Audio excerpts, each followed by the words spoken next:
Today, we're going to change topics. I'm going to talk to you about fluids, hydrostatic pressure, and barometric pressure. If for now we forget gravity, and I would have a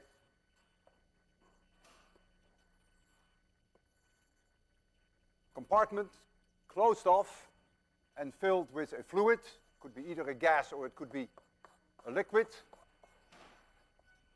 This has area A here, and I apply a force on it in this direction. Then I apply a pressure. Pressure is defined as the force divided by area. It has units newtons per square meter, which is also called Pascal. 1 Newton per square meter is 1 Pascal. Now, in the absence of gravity, the pressure is everywhere in this vessel the same. And that is what's called Pascal's principle.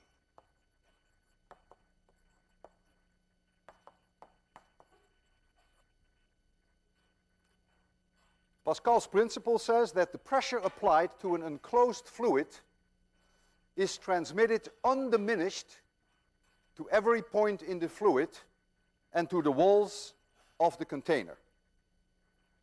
Keep in mind, pressure is a scalar. It has no direction. Force has a direction.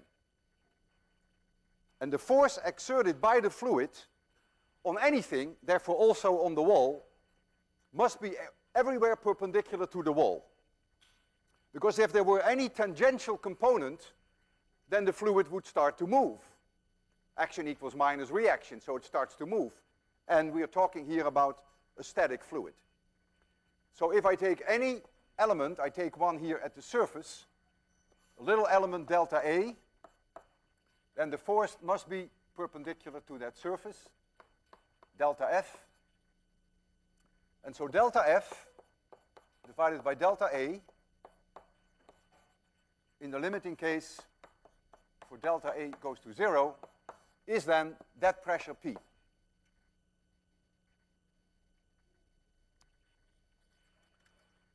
This has some truly amazing consequences, which are by no means so intuitive.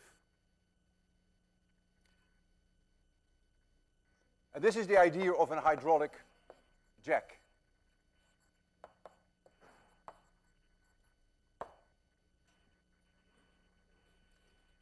I have here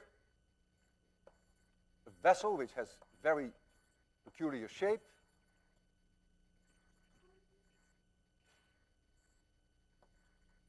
Need an opening here.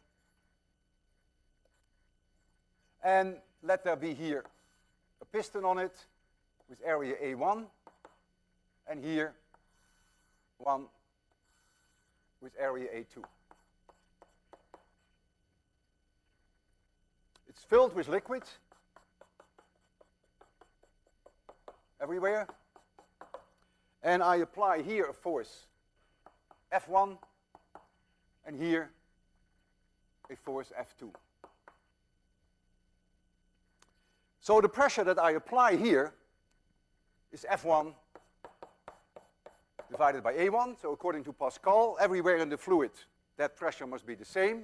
For now, I just assume that the effect of gravity, which I will discuss shortly, doesn't change the situation very significantly. But I will address the gravity very shortly.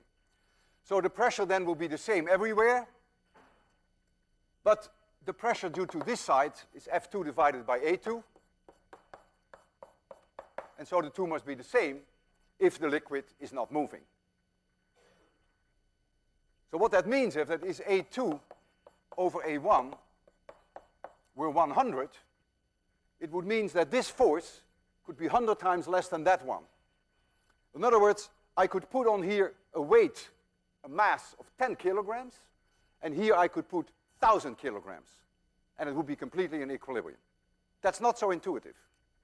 This is used in all garages. What they do is they put on top of this, if I blow that up here, so this is this platform, there is a rod here, and on top of it is a car. And someone pushes here, and then this goes up, so the car goes up. If I push here with a force a little bit more than 10 kilograms, so that would be 100 newtons, this level would go up. And so your first thought may be, gee, isn't that a violation of the conservation of energy? Isn't it, am I not getting something for nothing? Well, not really. Suppose I push this down over a distance d1, then the amount of fluid that I displace, that is the volume, is A1 times d1. That fluid ends up here. So this one will go up over a distance d2. But the same amount of fluid that leaves here adds there. In other words, A1 d1 must be A2 times d2. Now, if the force here is 100 times less than the force there, the work that I am doing on the left side is F1 times d1. If the force here is 100 times less than that, the distance that I move is 100 times larger than d2, because A2 over A1 is 100. And so F1 d1 will be the same as F2 d2. 100 times lower force, but over 100 times larger distance. And so the product is the same. So the work that I do when I push this down, I get back in terms of gravitational potential energy by lifting the car. So if I wanted to move the car up by 1 meter, and if the ratio is 100 to 1, I would have to move this down by 100 meters.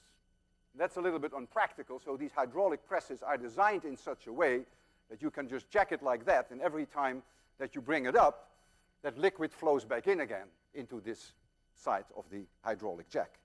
But indeed, you will have to go effectively 100 meters then for that car to go up by 1 meter if the ratio is 100 to 1. Now, gravity, of course, has an effect on the pressure in the fluid. If you go down into the oceans, we know that the pressure will go up, and that is the result of gravity. And I would like to derive the pressure increase. Let this be the direction of increasing y. And I choose a liquid element, so this is in the liquid itself. I can choose it in any shape that I want to. I just take a nice horizontal slab. And this is area A, so the bottom is also A. And let this be at height y plus delta y. And this is at height y. And the pressure here is py plus delta y. And the pressure here is p of y. And this object has a mass delta m. And the liquid has a density rho, which could be a function of y. We will leave that open for now. And so this mass, the mass that I have here, is the volume times the density.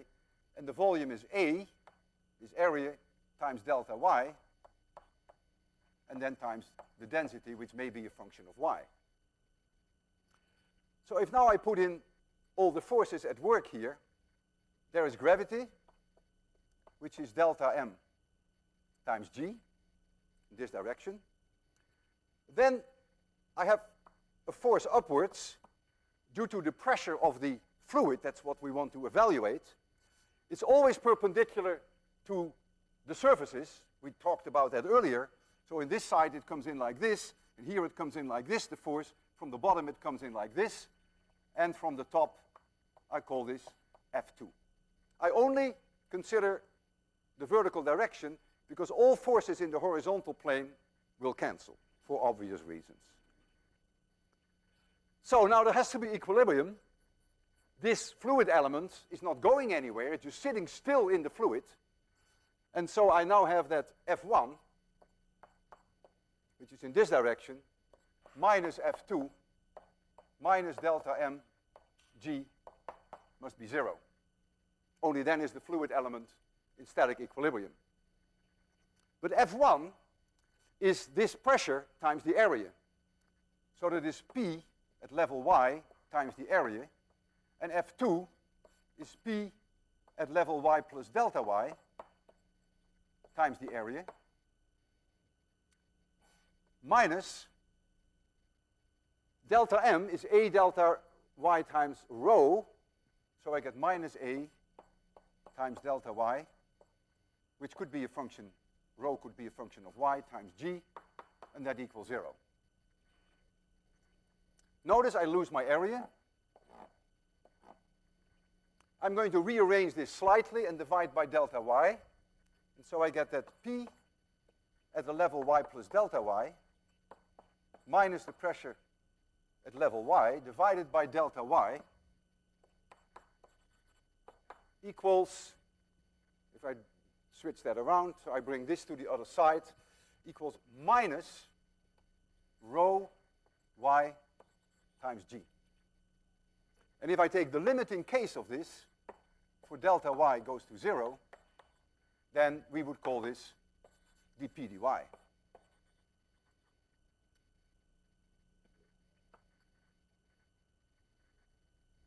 And this tells you that when you go to increasing values of y, that the pressure will go down. It's a minus sign. Very natural. If you go with decreasing values of y, then the pressure will go up. And we call this hydrostatic pressure. Hydrostatic pressure. So it's due to the fact that there is gravity. Without gravity, there is no hydrostatic pressure. Now, most fluids, most liquids, are practically incompressible. In other words, the density of the liquid cannot really change. And so, therefore, you could remove this and simply always use the same density. It's exceedingly difficult. It takes horrendous forces and pressures to change the density of a liquid, unlike that of a gas. A gas is compressible, and you can very easily change the density of gas.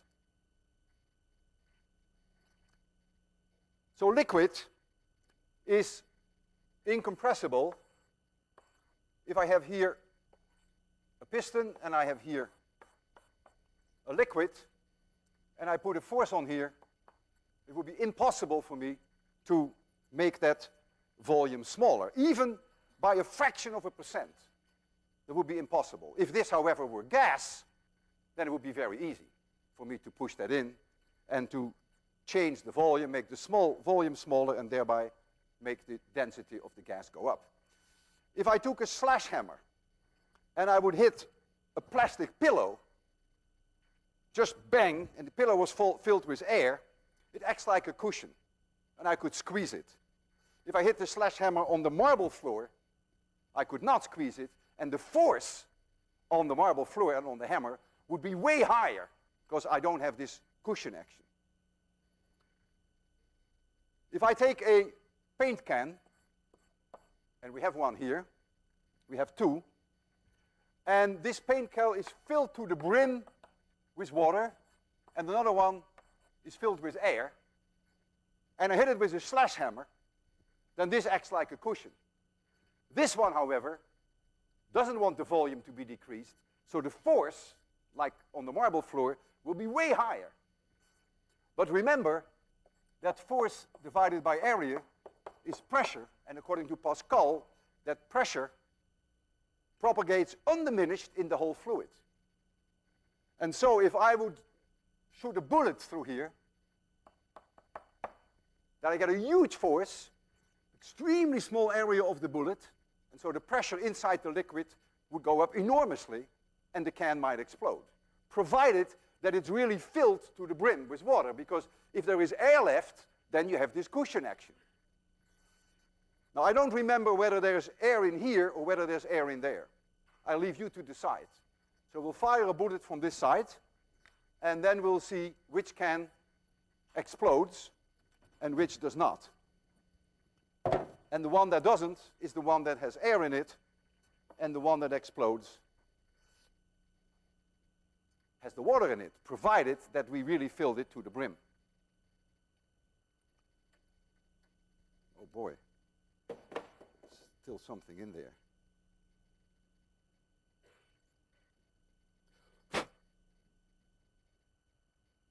Okay.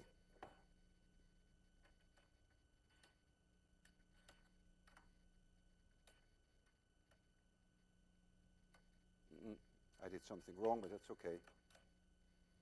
All right. There goes the bullet. Okay, we're ready for this? So you tell me which can is filled with air and which can is filled with water. 3, 2, 1, 0. Okay. This one is closed. Has a nice hole here and a nice hole there. And this one has a hole here and a hole there, but you saw the top come off. So we know which one had water in it. And by the way, it's still there. These things are not so intuitive.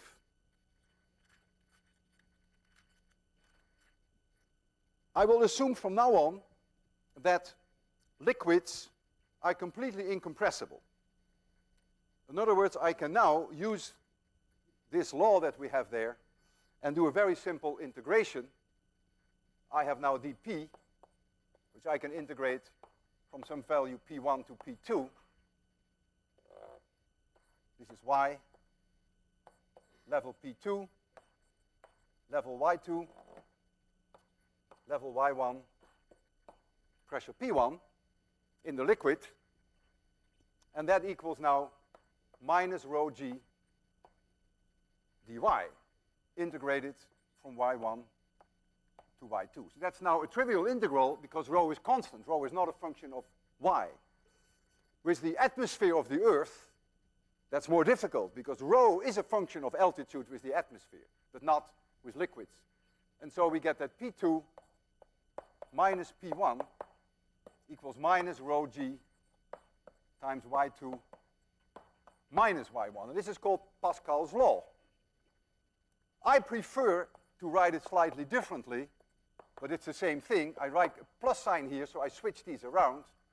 Rho G times Y2 minus Y1. So what it means is, I see immediately that if Y2 minus Y1 is positive, this is higher than this, that the pressure at P1 is larger than the pressure at P2. But of course they are completely identical. So this is the hydrostatic pressure. This has quite bizarre consequences. Suppose I had a vessel that I fill with a liquid that had a rather changed shape, like so. A rather strange shape.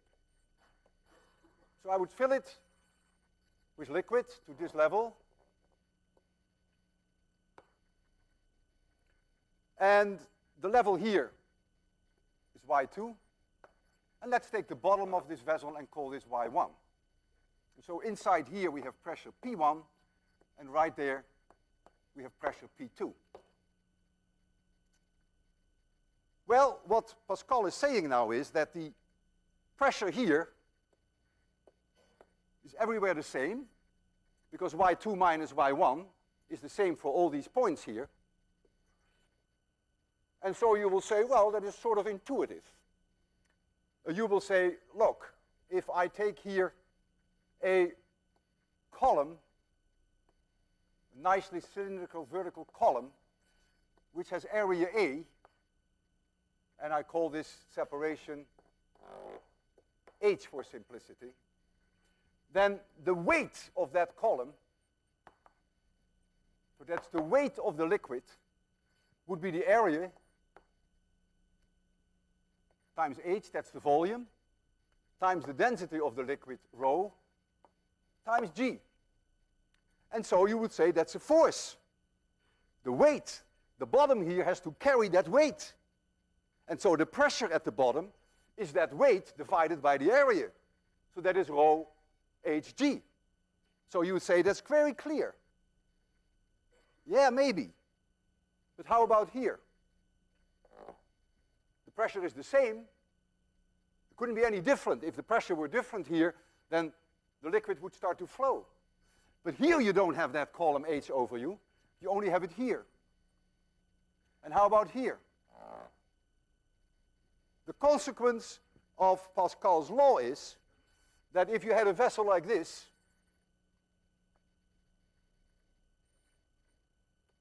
and you filled it all the way with liquid, that the pressure here at the bottom would be exactly the same as this vessel, which is filled with liquid all the way to the bottom. And yet the weight of this is way more than the weight of this. But yet, according to Pascal's law, the pressure differential is the same. It is not intuitive. We live at the bottom of an ocean of air. So here's the Earth, and here's air. So when we go up in y, then we also expect that the pressure will go down. It doesn't go down linearly like liquids do. Liquids are linear because rho doesn't change. In the case of air, the density does change with altitude. But if I can take 1 square centimeter cylinder all the way to the top of the atmosphere, just like I did here in the liquid, I take a 1 square centimeter, I could have taken area A, and I weigh all this air, then I would get the right answer for the pressure here. Because I do that there, so that works, so it should work here. And what I find then, that I find that at the bottom, at sea level, I find roughly 1 kilogram force, which is 10 newtons, per square centimeter. It means then that this whole column, if I take a 1 square centimeter tubing all the way to the top of the atmosphere, a few hundred kilometers, that would weigh 1 kilogram only, all that air. 1 kilogram per square centimeter, if you convert that to newtons per square meter, then you get roughly 10 to the 5th Pascal. And that is called generally 1 atmosphere. It's called the atmospheric pressure.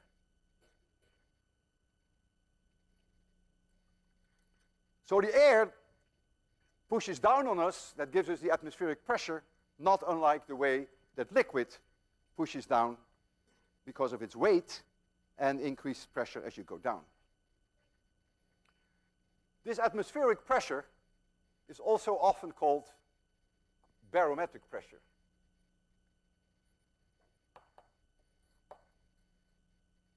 The idea of a barometer. Here's my hand, and my hand has an area of roughly 150 square centimeters. Force is always perpendicular to the surface. I discussed that several times. For each square centimeter, there's an equivalent weight of 1 kilogram due to the air above me. That means 150 kilograms is pushing down on my hand. Why is my hand not going down? Well, because there's also 150 kilograms pushing up.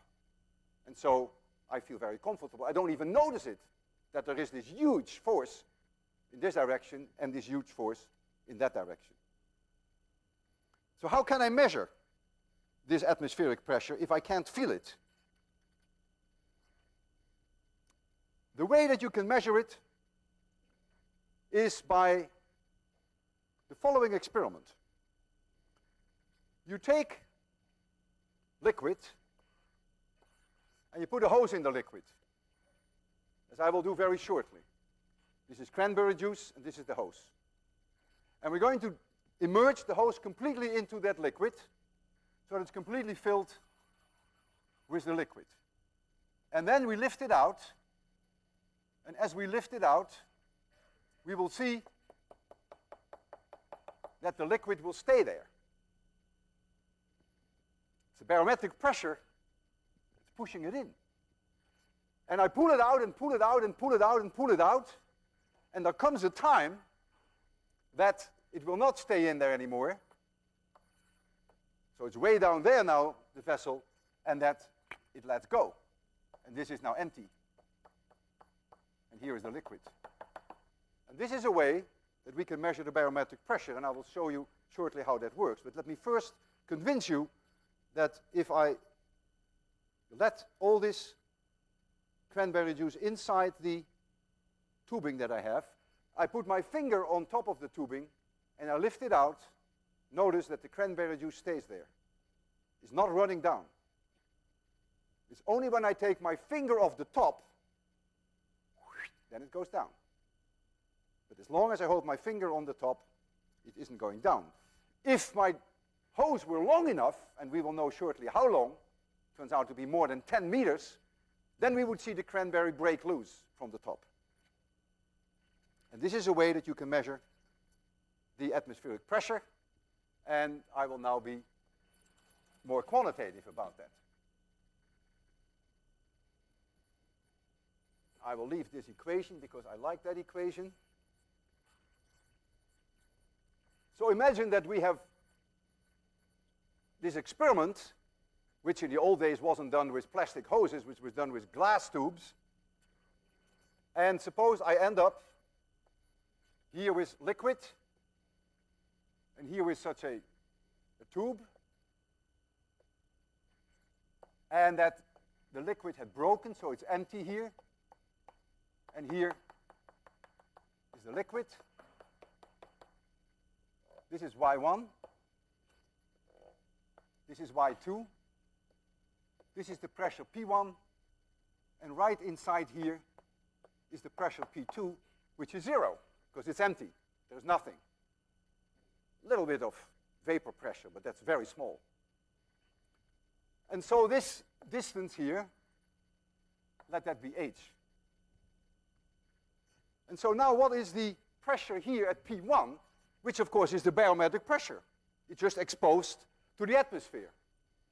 Well, P1 minus P2 equals rho of the liquid times G times Y2 minus Y1, which is H.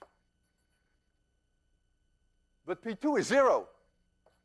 So P1 equals rho GH. And that is the barometric pressure. So all I have to do is take a liquid, know the density of the liquid, measure how far I have to pull that hose up before the liquid breaks loose, and then I know what the barometric pressure is. Now this was done in the early days, in the 17th century, by Torricelli. He used mercury, and he found that mercury, by the way, has a density of 13.6 times 10 to the third kilograms per cubic meter. So this is mercury. And he found that H is about 76 centimeters, 0.76 meters. It's just a fact. It changes a little bit from day to day. It could change by a few centimeters, a little down, a little up.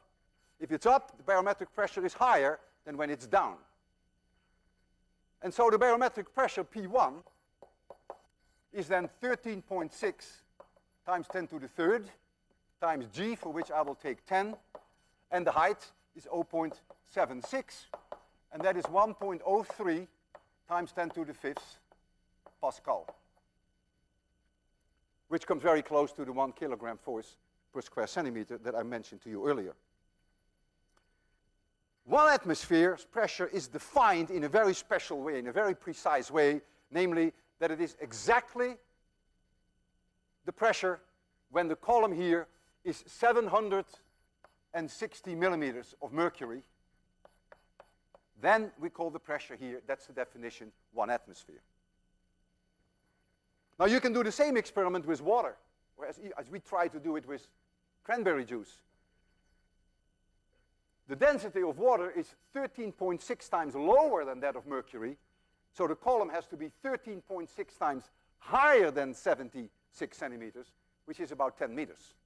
So you would have to raise this thing up to 10 meters before you would see the break, but you would have then, you've built yourself a water barometer. If you do it with mercury, you have a mercury barometer. You would see this level go down, and if the pressure is high, the weather is good, and if the pressure is low, the weather is not so good. So you could build yourself a water barometer, has to be 10 meters long. The story has it that Pascal, who was French, did the whole thing with red wine. So we had a red wine barometer. It's very good to remember that 10 meters of water produce a hydrostatic pressure of 1 atmosphere. So if you go down into the oceans by 100 meters, then the hydrostatic pressure increases by 10 atmosphere. For every 10 meter, it's 1 atmosphere.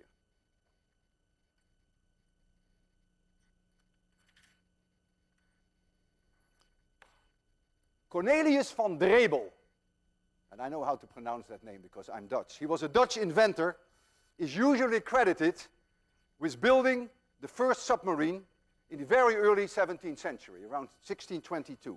And he successfully operated this submarine at a depth of about 5 meters. Imagine, 5 meters. The hydrostatic pressure there is half an atmosphere. 10 meters, 1 atmosphere, 5 meters, half an atmosphere. Nowadays, submarines go, it's a little secret how far they go, but they have gone up to 3,000 feet, which is 900 meters, where the hydrostatic pressure is 90 atmospheres. On every square meter of that submarine, if it is at 900 meters, there is a force of 900 tons, 900,000 kilograms. Now, Van Drebel's submarine was an enormous accomplishment for the 17th century. Because how are you going to seal a vessel whereby the inside of the vessel is 1 atmosphere, that's the air that he was breathing, and it's 5 meters below the level, and so the outside pressure is 1.5 atmosphere, namely 1 atmosphere barometric pressure and half an atmosphere from the hydrostatic pressure. So there is an overpressure on the vessel of half an atmosphere. So that means on every square centimeter there is a force pointing inwards of half a kilogram, equivalent of half a kilogram weight. Force is always perpendicular to the surface, and if you would take 2 square meters of his submarine, that would be a force of 10,000 kilograms. It's amazing that he managed to do that and that he could actually operate his submarine successfully. I can show you here in 26-100 what kinds of forces Van Drebel was dealing with. You see there in front of you a paint can. And I'm going to evaporate the, not evaporate, I'm going to evacuate the paint can. I'm going to pump the air out. And so here is the paint can,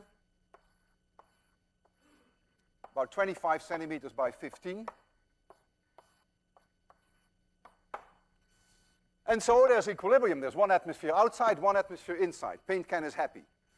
I'm going to suck the air out, so I get an underpressure here. In other words, the pressure outside is higher than inside, exactly the problem that Van Drebel had. Pressure outside is higher than inside. You get an implosion. He managed to counter that, to build it strong enough. When we take out the air here, you can argue, well, then the overpressure is really 1 atmosphere, and he only dealt with half an atmosphere. Well, before we reach this to be vacuum, believe me, it already implodes. So the forces that we're dealing with are very comparable to what Van Drebel was dealing with when he built his submarine. And so this can will start to crumble when we take the air out. And that's another way of really seeing the atmospheric pressure.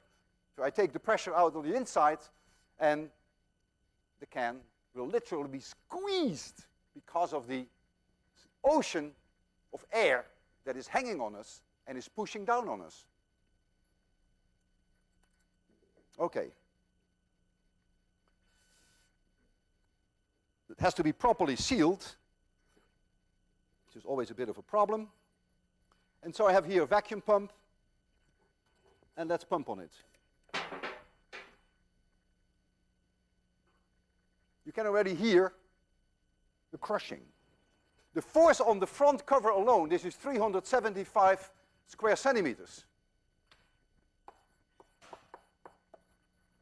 If the pressure inside were 0, that would be a force of 375 kilograms. But look, it's not very happy, that can.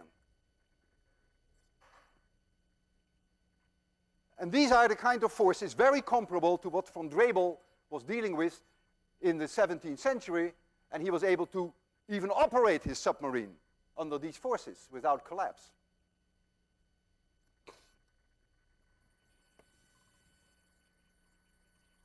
Okay, I think we've...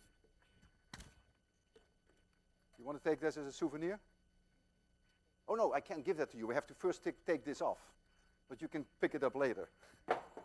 No, that mouthpiece is quite precious for us because we have to use that again, of course.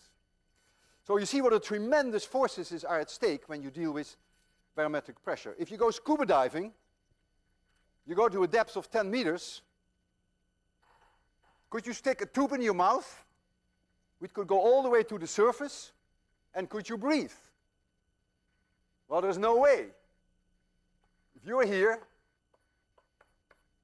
and you have a tube, here is the water level, and if this is 10 meters, then the overpressure here between your lungs and the water is 1 atmosphere, overpressure. So here is 1 atmosphere barometric pressure, here is 1 atmosphere hydrostatic pressure plus the barometric pressure, so here you have 2 atmospheres. So there's a huge force on your chest. Inside your lungs is 1 atmosphere, outside is 2 atmospheres, and there's no way that you could breathe. If the area of my chest is some 30 by 30 centimeters, which is 1,000 square centimeters, it would be like having a 100-kilogram weight on my chest, and also on my back, of course. Because it's in both directions. It pushes like this, and it pushes like this, and like this, and like this. So you're really being squeezed to death. So what do you do when you go scuba diving? You need pressured air with you in a tank. And that you breathe. And so now with the pressured air, you can obviously counter the hydrostatic pressure from the water. Now suppose we go snorkeling. That's different. Then we do have a little tube in our mouth, and we snorkel. How deep do you think we could snorkel? That our lungs could easily accommodate the hydrostatic pressure. Any idea? You think we could snorkel maybe 3 meters? Who thinks we could easily do 3 meters? Okay, who thinks maybe only 1 meter? Who thinks way less than 1 meter? Well, we know it's not way less because snorkels are this long, you know, so you know you can at least do 30 centimeters, so it can be all that much less. Well, we can measure how deep we could snorkel, and we can measure what the capacity, the capabilities of our lungs are in order to counter the hydrostatic pressure. If I'm underwater, there is pressure on my chest, and so to let the air out is easy. Just, I'm squeezed in, right? So that goes out. But in order to inhale, to suck in the air, I would have to push out my chest with a force that counters the force due to the water. And so the question is, what kind of pressure could I generate with my lungs to overcome the hydrostatic pressure? And we are going to measure that today with an instrument that we call a manometer. A manometer is a simple tube. Could be made of anything, but plastic tube would fine. And we have liquid in here. It's open here, and it is open here. I put my mouth here, and I'm going to see how much overpressure I can produce in my lungs by pushing, by blowing. And so I'm going to blow in here, and then this level will go down, and this level will go up. And this height difference, let's call that h. And the density of this fluid is rho. We will use water for that. Call it water. So the pressure here at y1 equals p1, that's here, and the pressure here at y2 equals p2. And so p1 minus P2 equals rho times H. I apply the law that we still have here, P1 minus P2, rho times H times G. I know that the P2 level is 1 atmosphere. That's correct. This is 1 atmosphere. That's open to the world. So P1 equals 1 atmosphere plus rho Hg. And so what my manometer indicates is how much pressure I can generate over and above the 1 atmosphere. And we call that overpressure. We often work with overpressure gauges when you go to the gas station and you have your tire pressures measured. The pressure in your tires is also a gauge which measures the overpressure. And so right there, we have such a manometer. I'm going to blow in here, and that's going to tell us immediately how deep I can snorkel. If I was able to make this height difference 10 meters, then I could snorkel at a depth of 10 meters in the water. Because it means that I could generate an overpressure of 1 atmosphere. If this would only be 5 meters, then I could only snorkel down to 5 meters. If this is only a sad 1 meter, then I could really only comfortably breathe 1 meter below the surface. And that's what you see here. And I want you to, already you know it's not going to be so fantastically high, otherwise these hoses would be longer. This is the level that we have now. On this side is atmospheric pressure, it's open there. And on this side is also atmospheric pressure, it's open. That's why the levels are the same. This mark is 50 centimeters above here, and this is 50 below. So if I can generate an overpressure in my lungs of 1/10 of an atmosphere, then this one would come up 50 centimeters and this one would come down 50 centimeters. That's 1 meters of water. 1 meters of water is equivalent to 1/10 of an atmosphere. Remember, 10 meters of water is 1 atmosphere hydrostatic pressure. So if I can manage that, then I can generate an overpressure in my lungs of 1/10 of an atmosphere, and I could snorkel then at a depth of 1 meter. Let me try.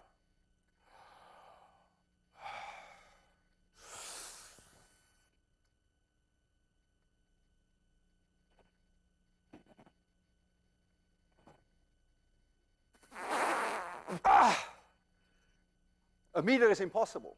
You can have it maybe for a few seconds, but not for very long. This is very disappointing. So you cannot even snorkel at 1 meter. If someone else wants to try, I will cut this off, so it's very hygienic. Maybe some of you can do better. You're the strong guy, remember? Now when you blow, don't make the liquid oscillate, because then you can squirt it out. You should really try, take a deep breath, and then push as hard as you can. Okay. Go ahead.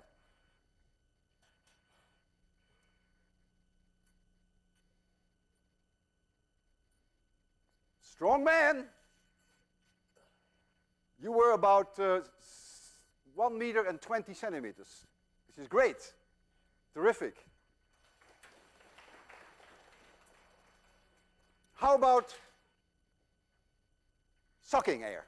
How much under pressure could I generate in my lungs? Well, we can measure it with this instrument. I can go like this, and of course, the liquid will go the other way around. Maybe I can do much better in terms of under pressure than in overpressure. Let's try.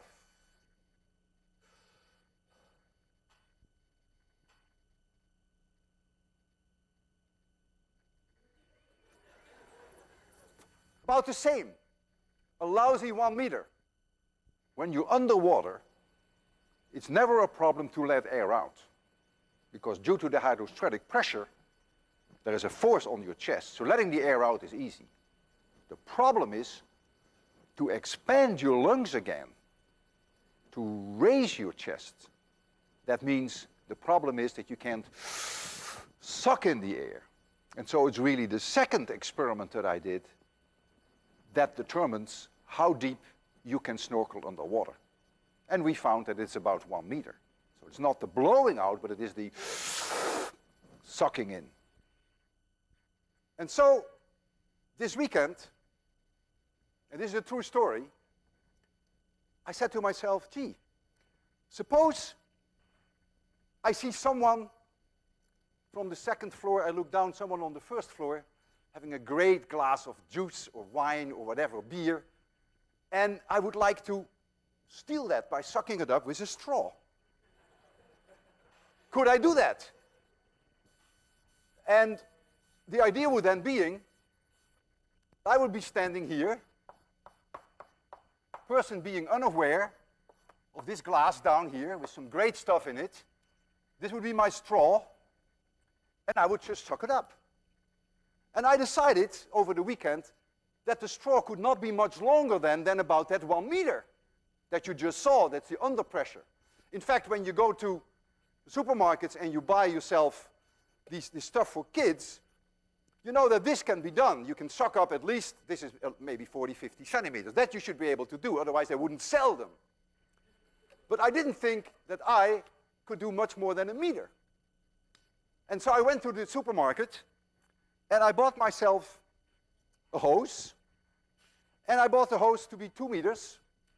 And I stood in the kitchen like this and had a glass there. And I managed to do it. And it surprised me. So I went back to the hardware store, got myself a 3 meter hose tube. I knew for sure that there was no way I was going to do it. So I went to the second floor of my home. I can look down on the first floor, that's the way the house is built. And I can't believe it. I can't believe it. Why? I can suck so well. It looks like it's almost a violation of what I showed you. And so I need some help from someone, and I'm going to demonstrate how good I am in stealing someone's drink. Could you assist me with that? Because you have to hold my straw in that juice, you see, because I will go very high. And so you just stand here, and I will throw you the hose in a minute. Stand a little bit on the side so that the class can see you. I'll see you shortly.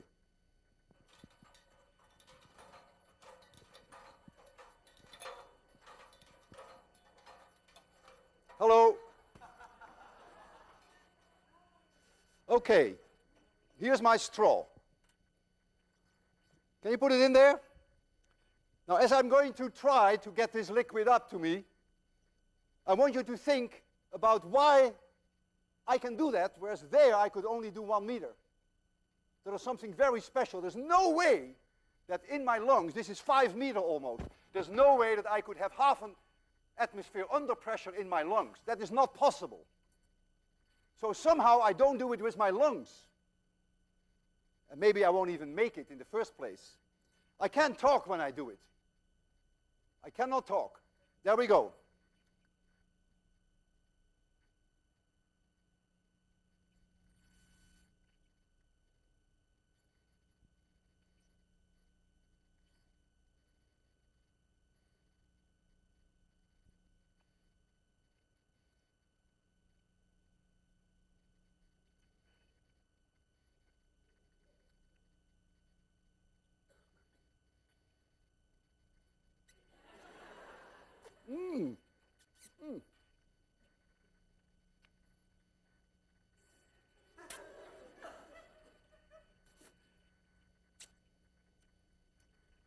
Okay. I drank cranberry juice, believe it or not. Think about all this and try it at home. It's fun. Buy yourself a hose that is even longer. Now watch it. Watch it. Hold it. If I take my finger off, what do you think will happen with the cranberry juice? Will run down. There it goes. Okay. Thank you. See you Wednesday.